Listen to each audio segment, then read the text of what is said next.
Perkenalkan, nama saya Asna Makosida Holiza dengan NIM 2032376. Di sini saya akan membuat video bahan ajar guna memenuhi tugas konsep dasar PKN kelas D. Demokrasi dan budaya demokrasi. Apa itu demokrasi?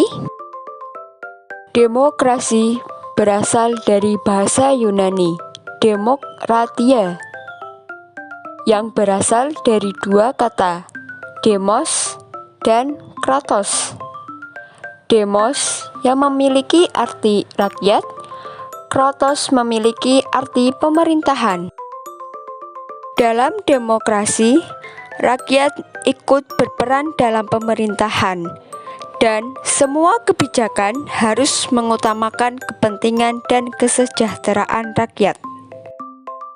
Di beberapa negara, demokrasi sebagai sistem telah digunakan sebagai alternatif dalam berbagai bentuk kehidupan masyarakat dan negara. Ciri-ciri demokrasi. Yang pertama, demokrasi langsung, yaitu rakyat secara langsung dapat membicarakan dan menentukan suatu urusan politik kenegaraan. Meskipun begitu, hanya laki-laki yang memiliki status sosial tinggi yang diikutsertakan, sementara wanita, budak, dan orang asing tidak diikutsertakan.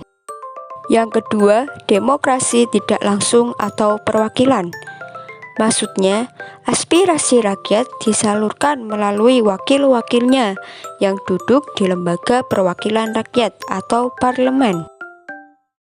Nah, demokrasi tidak langsung pertama kali digunakan oleh negara Amerika Serikat pada abad ke-18. Yang ketiga, yaitu demokrasi sistem referendum. Maksudnya, rakyat memilih wakil-wakilnya yang duduk di parlemen, tetapi dalam melaksanakan tugasnya, parlemen dikontrol oleh rakyat melalui sistem referendum. Budaya demokrasi. Budaya demokrasi memiliki dua arti kata, budaya dan demokrasi. Budaya sendiri dapat diartikan sebagai hasil kemampuan akal manusia dalam lingkungan kehidupannya. Sementara demokrasi diartikan sebagai keadaan negara dengan sistem pemerintahan berada di tangan rakyat dan kekuasaan tertinggi berada di tangan rakyat. Budaya demokrasi adalah sebagai pola pikir dan sikap warga masyarakat yang berdasarkan nilai-nilai kemerdekaan, bersamaan, dan juga persaudaraan antar manusia dengan kerjasama, saling percaya, toleransi, dan kompromi. Prinsip budaya demokrasi. Yang pertama, kekuasaan. Maksudnya, kekuasaan untuk membuat pilihan terhadap beragam pilihan atau melakukan sesuatu yang bermanfaat bagi kepentingan bersama atas kehendak sendiri tanpa tekanan dari pihak manapun. Yang kedua, persamaan.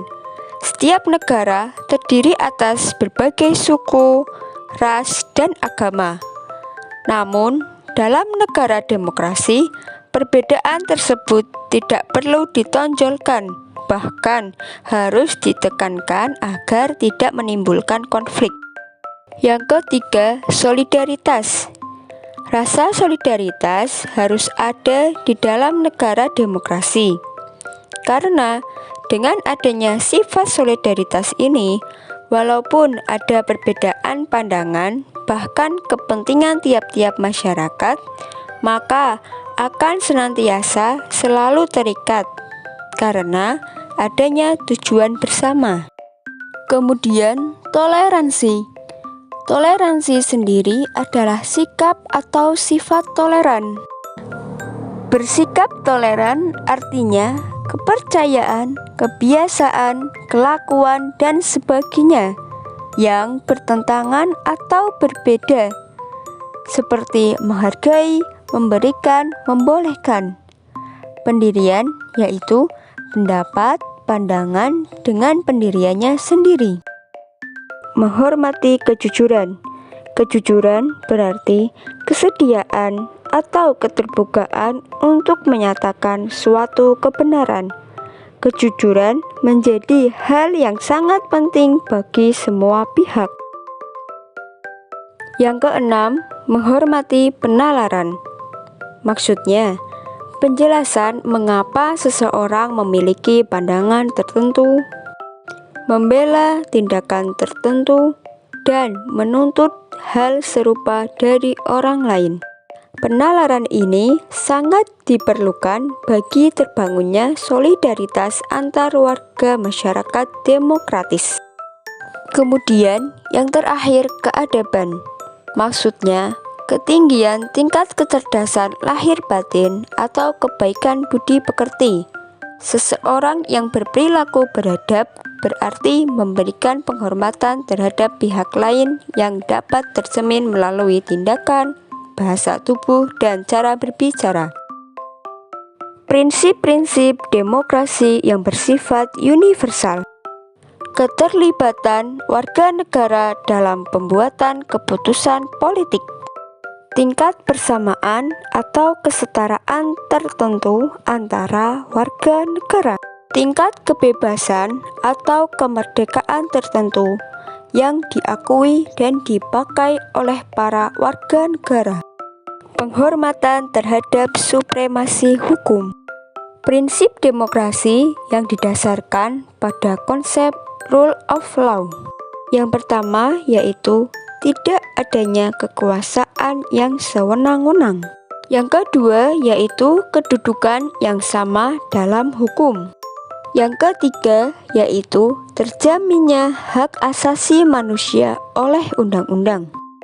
Jadi, rakyat memiliki hak untuk berpartisipasi dalam pengambilan keputusan baik secara langsung maupun melalui perwakilan. Sehingga suatu negara yang demokratis tidak hanya memiliki sistem politik yang demokratis, tetapi juga memiliki masyarakat yang menjunjung tinggi nilai-nilai demokrasi.